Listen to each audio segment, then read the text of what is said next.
Salut à tous, on se retrouve pour une vidéo spécialement consacrée à Marc Bernal et on va voir pourquoi c'est le joueur à suivre du Barça. Comme vous savez, la saison passée, Hansi Flick lui avait donné sa confiance très rapidement en le mettant en tant que titulaire lors des premiers matchs de Liga, mais malheureusement pour lui, il s'est rapidement fait les ligaments croisés, ce qui est la pire blessure possible pour un footballeur, mais désormais c'est une histoire ancienne. Parce qu'il est de retour, parce qu'il aura le feu vert médical pour participer à la pré-saison du Barça, et c'est une excellente nouvelle.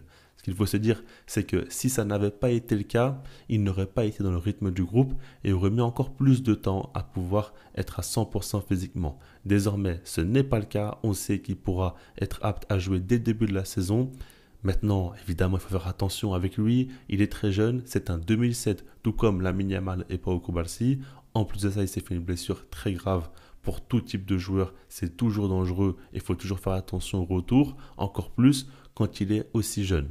En plus de ça, il faut prendre aussi un autre point en compte, c'est que la concurrence est féroce. On sait que Marc Casado, entre-temps, a su prouver qu'il peut jouer à un très haut niveau. On sait que Gavi aussi va beaucoup mieux physiquement. De Jong était blessé au départ. Désormais, lui aussi physiquement va beaucoup mieux. Il y a quand même du monde. On peut partir aussi du principe où Hansi Flick joue en grande majorité du temps avec un double pivot et un numéro 10. On sait que Rafinha certainement sera réaxé avec l'arrivée de Nico Williams, donc il pourrait y avoir 3 numéros 10. Il pourrait aussi y avoir pas mal de monde au milieu de terrain pour le double pivot, donc ça ne sera pas facile pour lui d'avoir le temps de jeu. Maintenant, ce que j'aimerais dire, c'est que déjà, il faudra attendre la fin du mercato. Je pense que c'est fortement possible qu'il y ait un milieu de terrain qui quitte le club, même si on n'en parle pas encore beaucoup. Je l'ai toujours dit, je pense qu'il pourrait y avoir un départ au milieu, tant les profils sont nombreux et tant il y a des joueurs. Ça, il faudra observer de près. Et puis, ce qu'il faut se dire aussi, c'est qu'Hansi Flick a déjà joué pas mal de fois avec une pointe basse et deux milieux relayeurs. À ce moment-là, ça arrange beaucoup Marc Bernal parce qu'il n'y a que lui et Casado qui peuvent jouer en tant que pointe basse au sein de l'effectif. Et là, la concurrence s'amoindrit largement. En dehors de ça, il faut se dire aussi qu'il y aura beaucoup de matchs à jouer, beaucoup de compétitions aussi. Donc forcément, quand Flick devra faire tourner l'effectif, et d'ailleurs, il devra le faire tourner plus que lors de la saison passée. Ça sera intéressant et ça permettra aussi à Marc Bernal d'avoir du temps de jeu. Moi, ce qui m'intéresse, ce n'est pas forcément de regarder pour la saison prochaine ce que Marc Bernal pourra apporter. C'est encore un petit peu tôt, on sait qu'il y a la concurrence, on sait aussi qu'il aura une grave blessure, qui ne sera peut-être pas apte à jouer tout de suite à 100%. Donc au final, ce qui m'intéresse plutôt, c'est le moyen et long terme. Je pense très sincèrement que Marc Bernal est le futur du club, qu'il peut devenir un joueur très important rapidement. On sait qu'au Barça, il y a souvent des Golden Boys. Je pense que Bernal pourrait en prendre un, en remporter un. Il a le talent et il a énormément de qualité. Surtout, ce que j'aimerais dire pour commencer, c'est que son profil se détache des autres. C'est le seul véritable pur pivot avec Marc Casado, ok, mais ce qu'il a en plus, c'est le jeu avec ballon. On parle ici d'un joueur qui est capable d'organiser le jeu de son équipe, qui peut se permettre de redescendre dans la défense centrale, se mettre entre les deux centraux et organiser le jeu de l'équipe. Ça, c'est important. On sait qu'au Barça, c'est Pedri qui s'en occupe généralement. De Jong aussi peut le faire. Il n'y a pas de joueur capable d'organiser le jeu avec aussi un gros coffre physique et une bonne capacité aussi à la récupération. En tout cas, je pense que celui qui a le meilleur potentiel à ce niveau-là, c'est Bernal. Et puis, je pense qu'il peut décharger un petit peu le travail à Pedri, ce qui pourrait être une très bonne nouvelle aussi. Il peut apporter d'autres possibilités. Je n'arrête pas d'y penser, mais un milieu à 3 avec une pointe basse, Marc Bernal, suivi de Jong et Pedri en tant que relayeur, ou même Gavi en tant que relayeur avec Pedri, ça peut être quelque chose d'assez dingue pour l'avenir du club. On peut imaginer pas mal de choses très intéressantes. Maintenant, évidemment, quand tu ramènes Nico Williams, il y a un offensif de plus. Le Barça va certainement jouer à 4 attaquants, donc ça ne sera pas forcément possible, en tout cas pas tout le temps. Hansi Flick peut très bien alterner avec un 4-2-3-1 et un 4-3-3. C'est ce qu'il a déjà fait et c'est certainement ce qu'il va continuer à faire, donc c'est des possibilités qu'il faut envisager. Moi, ce qui m'intéresse avec Bernal, c'est son profil. Je l'ai dit, très à l'aise balle au pied, très à l'aise à la récupération. Physiquement, il est impressionnant. Il a encore grandi et a encore pris en masse musculaire. Donc, avec le temps, il va commencer vraiment à beaucoup s'étoffer. Faut faire attention parce que s'il finit par faire 2 mètres et à devenir très lourd, ça peut être problématique. Mais en tout cas, s'il arrive à bien gérer ça, il peut en faire une force parce qu'il apporte aussi de la taille pour les coups de pied arrêtés, défensivement ou offensivement. S'il a un bon jeu de tête à l'avenir, ça peut faire beaucoup de bien au Barça qui manque clairement de taille, que ce soit en défense ou au milieu de terrain. Lui peut l'apporter, c'est un atout majeur. Mais surtout, en soi, ce qui m'intéresse fortement chez ce joueur-là, c'est qu'il peut autant favoriser les phases de possession que favoriser le jeu rapide en contre-attaque. C'est-à-dire qu'au final, on a un joueur qui peut déjà sortir la pression. On sait qu'Hansi Flick veut que le Barça joue extrêmement haut sur le terrain et ressort le ballon de l'arrière. Ça fait que les joueurs sont assez responsabilisés tout de même et que lorsqu'ils perdent une ballon lors des phases de relance, ça peut vite devenir très dangereux. Bernal est un joueur sûr parce qu'il perd très peu de ballons et est très à l'aise techniquement.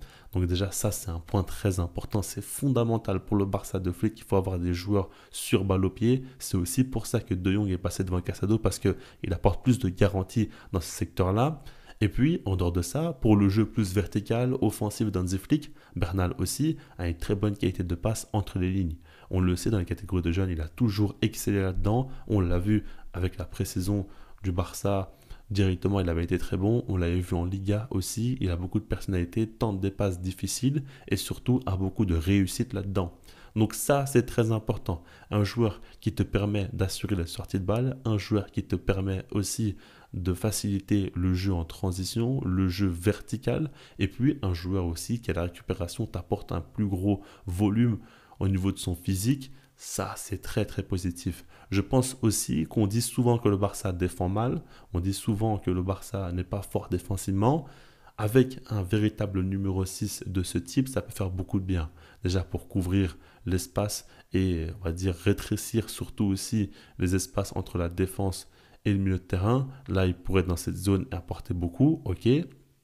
Mais surtout, ce qui m'intéresse, c'est lors des phases de jeu où le Barça va jouer très haut, va mettre en place un pressing ou même va simplement s'installer haut dans le camp adverse. Bernal fera beaucoup de bien. C'est un super joueur pour le contre-pressing et ça c'est très important. Au plus le contre-pressing du Barça est bon, au plus le Barça va conserver le ballon, mettre la pression, s'installer haut sur le terrain et moins concéder d'action d'un point de vue défensif. Tout ça est lié avec un pur pivot et de haut niveau. Évidemment, ça facilite la vie. C'est un petit peu comme du côté de Manchester City. Avec l'absence de Rodri, on a vu une équipe qui a pris l'eau défensivement et c'est en grande partie pour ça aussi. Ce n'est pas simplement que lors des phases défensives où Rodri faisait du bien, c'est surtout lors du pressing et du contre-pressing où Rodri était très efficace et lorsqu'il n'était pas là, ça a été difficile.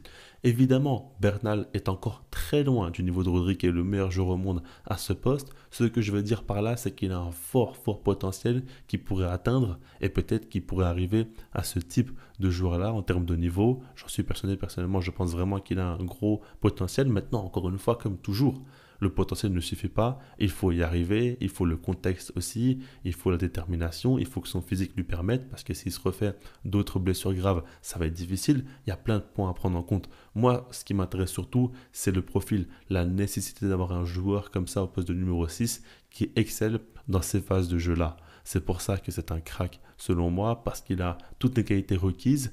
Et puis, je pars du principe où le Barça a besoin de 3 points clés dans son jeu pour dominer l'Europe, pour redevenir le club numéro 1. Et selon moi, ces 3 aspects-là concernent l'équilibre, le contrôle et la verticalité. Il faut une équipe qui est équilibrée, pas avec trop d'attaquants, pas avec cette idée et notion de vouloir toujours attaquer.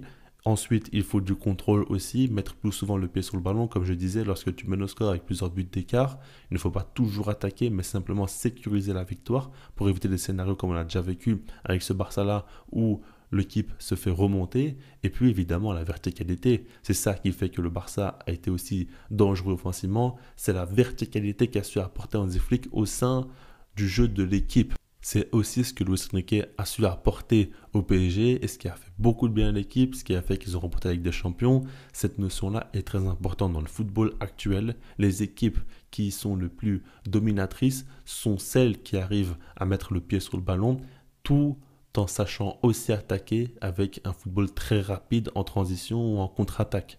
Donc Ça, c'est important. Le Barça a ce côté-là vertical, hyper offensif. Et je pense que le Barça a la meilleure attaque d'Europe, la plus dangereuse, qui marquait le plus de buts. Ça, c'est excellent. Mais il faut simplement apporter un peu plus aussi de possession de balle et de contrôle au sein des matchs. Ce que Marc Bernal peut totalement apporter justement, et c'est pour ça que j'en parle. C'est pour ça que je dis à chaque fois qu'il est extrêmement important. Je pense que le milieu de terrain du Barça doit être encore plus dominateur et doit moins être concerné par les projections, mais plus par le contrôle aussi et par le fait de maîtriser le jeu balle au pied. En plus de ça, Bernal sur le terrain, ça permet aussi à Pedri de jouer un peu plus haut. Et je dis pas en tant que numéro 10, mais je dis un cran plus haut. Et je pense que Pedri, un cran plus haut, est capable d'être encore plus présent dans les phases offensives de l'équipe et d'être plus déterminant dans les derniers mètres, dans le dernier tiers du terrain.